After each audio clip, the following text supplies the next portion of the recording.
station and space to ground. Welcome to Space to Ground. I'm Leah Cheshire. This week, Chris Cassidy worked on the packed bed reactor experiment, which has nothing at all to do with sleeping. The packed bed reactor experiment studies how gases and liquids behave when they flow simultaneously through a column packed with media like small glass or Teflon beads.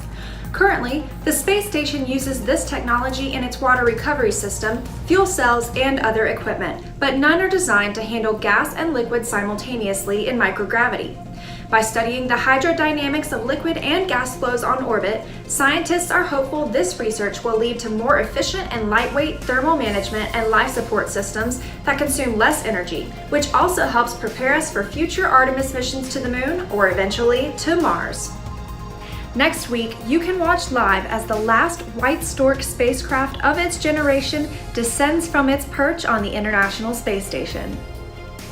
The Japanese Exploration Aerospace Agency's H-2 transfer vehicle, also known as Kanatori or White Stork, will depart the station on Tuesday, August 18th.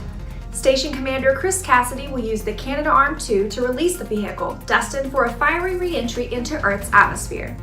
This was the 9th flight of JAXA's original HTV spacecraft design, which over the last 11 years delivered more than 40 tons of supplies to station residents, including the new lithium-ion batteries installed during recent spacewalks.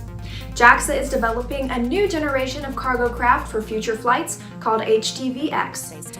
Live coverage on NASA TV begins at 1:15 p.m. Eastern Time on August 18th.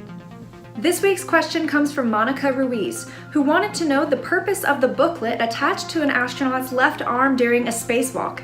Good eye. That is called the Cuff Checklist and is a small book with an elastic band to fit over the spacesuit. This book contains contingency responses the crew may need if an issue arises with their suits while outside the station. It also contains blank pages for the crew to add their own notes or messages based on the tasks for a given spacewalk. Keep sending in your questions using the hashtag AskNASA. We'll see you next week.